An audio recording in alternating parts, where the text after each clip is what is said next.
Dear Nikon, I love you.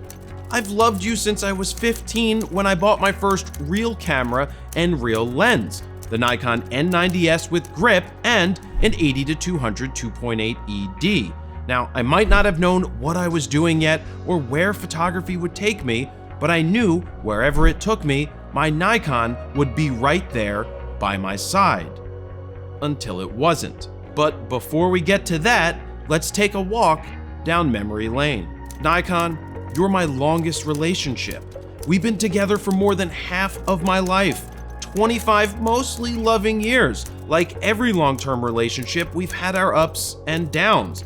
Well, thankfully, there's been more ups than downs, and if there's been downs, they've worked themselves out. We've gotten to travel the world together, from crisscrossing the United States on a tour bus with Perry Farrell, to traversing the desert in Israel, to Paris, to Germany, and so many more places in between. Wherever I went, whoever I photographed them with you, my Nikon.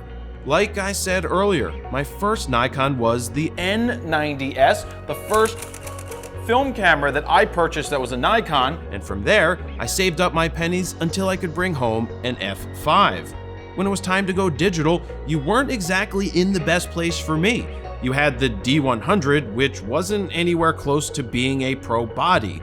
You did have the D1, the D1H, and D1X, which were fantastic options for the time, but way too expensive for me at 20 years old. And honestly, I felt like there was still work to be done to match the speed of the F5. But when you announced the D2H, I was all in. I was in love. I mean, you let me shoot 8 frames per second just like my F5.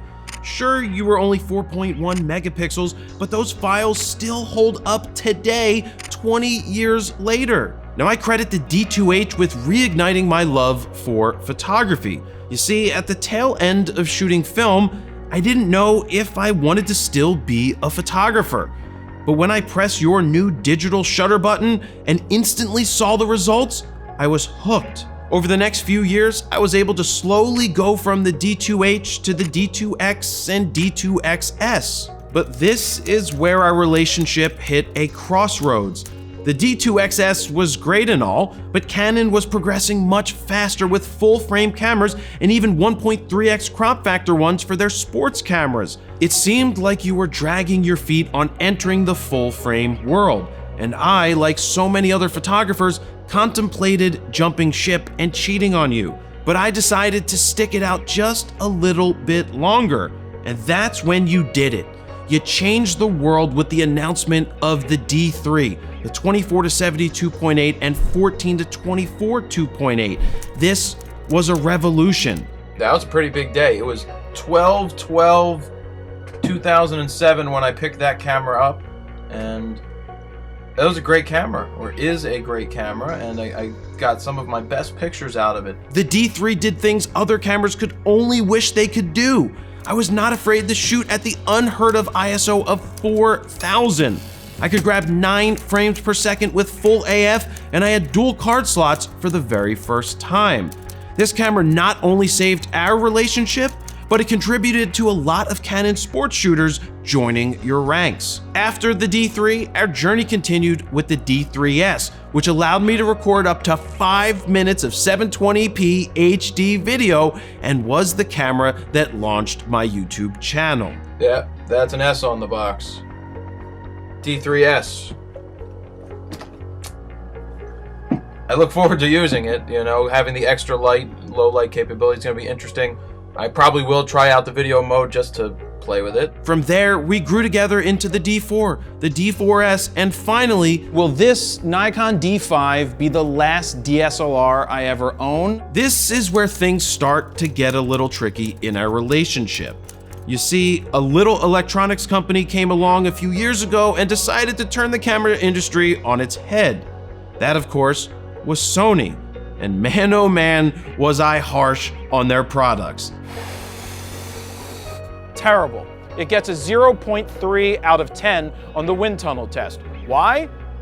Because it's shaped like crap and it feels like junk in your hands. Their autofocus wasn't very good until it was revolutionary. Kind of like with your D3, only bigger. In 2017 and 2018, they put out the A7 III, A7R III, and the A9. Each of these cameras had amazing image quality, amazing autofocus, and something entirely unheard of in DSLRs, IAF and lock-on tracking, and the ability to shoot completely silent. Now, while Sony was pushing the mirrorless world forward, you and Canon were sitting by, twiddling your thumbs. At that point, I'm sitting there with a D5 in one hand, obviously an amazing technological feat for DSLRs, and in the other hand, an A9, the present and future Sony tech of professional photography. I love that when I hit focus, the button halfway down, it finds something. It's always close, it's snappy. Now, I didn't know what to do. I was all in with you.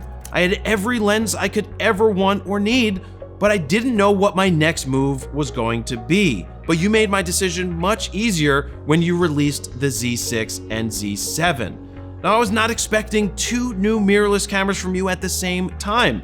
The specs on paper seemed promising, but you only had one card slot. You didn't offer a vertical grip. That is one of the biggest issues that I have with this camera, is the fact that I can't get a vertical grip. And frankly, these cameras didn't come across as being geared towards professionals. But your image quality was and still is fantastic. I love your files, your colors, your tones, your contrast. It's amazing.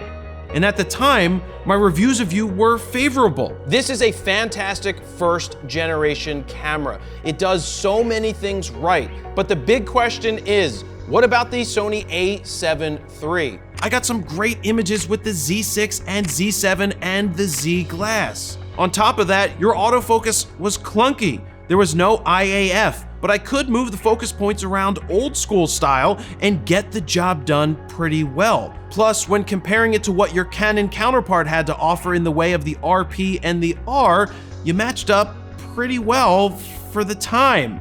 And that's the important thing to remember for that particular time, because Canon's second go around brought the R6 and R5, which were entirely new cameras that absolutely crushed right off the bat. And your second offering was the Z6 II and Z7 II, which corrected the mistakes you shouldn't have ever made in the first place. Now, with two card slots and a battery grip that you can use to take pictures vertically, you are now competing in the professional realm. Other than those updates, it's basically the same camera with updated firmware. Sure, you added slightly better lock-on tracking and IAF, but I realized you were holding me back, me as a professional.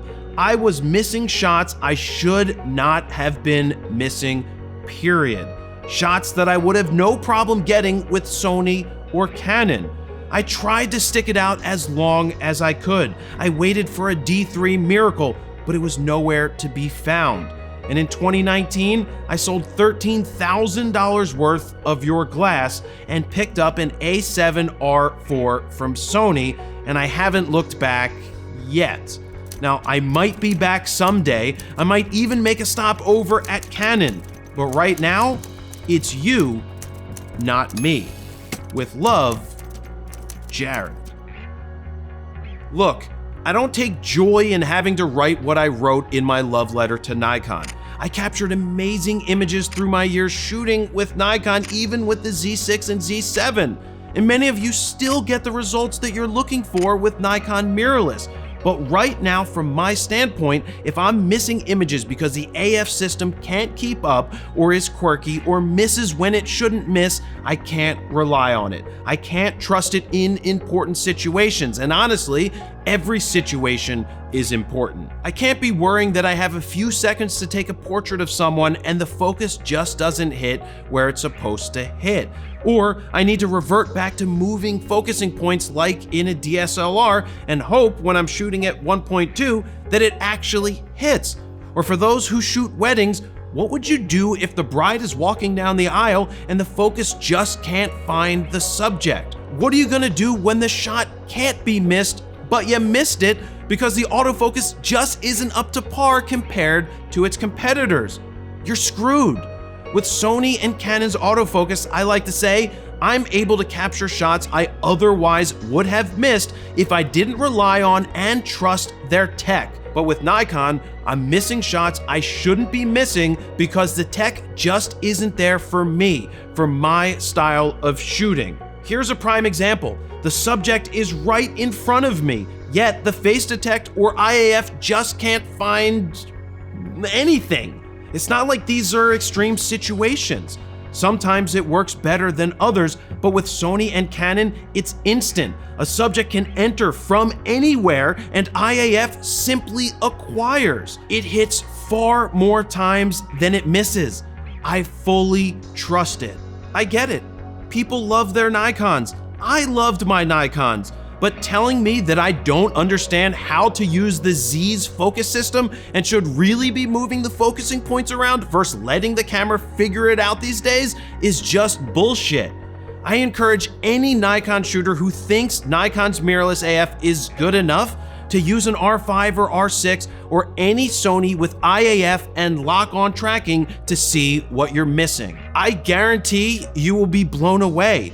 Now, I say all of this from the standpoint of a professional photographer and with supporting examples and facts. I don't say it to hurt Nikon or to hurt their sales, which inevitably I'm sure that I've done over the last little while. It doesn't make me happy to have to point this stuff out. I want Nikon to succeed. I want Nikon to put out the best cameras and lenses with AF that's on par, if not better, than their competitors. Let me remind you once again, I was super harsh on Sony until they knocked it out of the park.